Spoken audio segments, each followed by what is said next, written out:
Hello guys, खरं तर मी आज इतक्या दिवसांनी स्वतः व्हिडिओ शूट केला आहे बिकॉज त्याचं कारणसुद्धा इंटरेस्टिंग आहे. आज आम्ही खरं तर विचार करून गेलो आहे किंवा व्हिडिओ शूट करायचा आहे असं म्हणून काही घडलेलं नाही आहे. आम्ही आळंदीला जाताना रस्त्यातच हे मंदिर आहे. हे मंदिर म्हणजे थोरल्या पादुका मंदिर.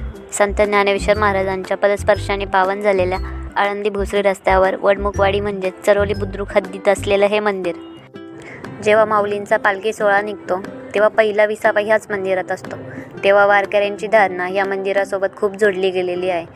वारकरी जेव्हा आळंदीत दर्शन घेण्यासाठी येतात तेव्हा पहिले दर्शन ह्याच मंदिराचे होते असं म्हटलं तरी वावगं ठरणार नाही. नावाप्रमाणे या मंदिरातील पादुका शके 1800 नारायण गणोजी काटे यांनी उभारल्या असा उल्लेख तिथे आहे. तेथील एका शिळेवर नारायण गणोजी काटे मौजे दापोडी 1800 असे कोरलेले आढळते. जसं की मी तुम्हाला आत्ताच सांगितलं, माऊलींचा पालखी सोहळा इथे विसाव्यासाठी थांबतो, तसे इथे भिंतीवर कोरलेलेही आढळते. इथे संत तुकाराम, माऊली आणि पाठीमागे त्यांचे भक्त दिसत आहेत. जुने लोक सांगतात माऊली त्यांच्या 4 भावंडांसोबत इथेच न्याहारीसाठी थांबायचे. हे गाव चरोली म्हणजे ज्ञानेश्वर माऊलींच्या मावशीचे गाव होते. त्यांचं आडनाव कुलकर्णी असं होतं. आता तुम्ही बघू शकता इथे पहिल्यांदाच गणपतीच्या मूर्तीचं दर्शन आहे. तिथून आत गेल्यावर आपल्याला मुख्य मंदिराचे दर्शन घडते. आपण आता गाभाऱ्यात चाललेलो आहे. आपल्यासमोर ज्ञानेश्वर माऊलींची थेट 4.5 फुटाची मूर्ती आपल्याला दिसते. आता एवढं स्पष्ट काही दिसत नाही, मी समोर तुम्हाला दाखवेलच.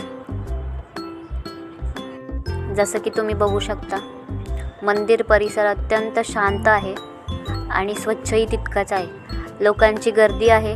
गर्दी नाही म्हणता येणार, आत्ताच आरती झालेली आहे. आरती होऊन गेल्यानंतर आम्ही हा व्हिडिओ शूट केला आहे. आजूबाजूला अजून काम चालू आहे या मंदिराचं, पण दर्शनासाठी लोकांसाठी उपलब्ध करून दिलेलं आहे. प्राणप्रतिष्ठा झाल्यानंतरच हे मंदिर चालू झालेलं आहे. आपण आत बघू शकतो माऊलींची मूर्ती दिसते आहे. एवढं स्पष्ट दिसत नाही आहे. आपण वरती बघू शकतो, सुंदर असं काम केलेलं दिसतं इथे. आता आपण गाभाऱ्यात शिरतो आहे. समोर माऊलींची प्रतिमा आहे, तिथे पादुका ठेवलेल्या आहेत. आपण वरती असं सुंदर काम केलेलं बघू शकता. इतकं नाजूक काम आहे, डोळे पाहून थक्क होतात. हे 2 मजली आहे मंदिर. वरती आरतीसाठी आपण गर्दी झाल्यावर वरती भाविकांना सोडलं जातं असं म्हणतात. आता आपण गाभाऱ्यात प्रवेश करतोय आतमध्ये. इथे तुम्ही पाहू शकता इथं ज्ञानेश्वर माऊलींची 4.5 फुटाची मूर्ती आहे. त्याच्या पाठीमागेच विठ्ठल रुक्मिणींची प्राणप्रतिष्ठा केलेली आहे. वेळेअभावी इतकं काही सगळं दाखवता नाही आलं मला, पण जितकं मला सांगता आलं तितकं मी सांगितलं आहे तुम्हाला. हा मंदिराचा दुसरा गेट आहे. चला तर मग मंडळी, थँक्स फॉर वॉचिंग.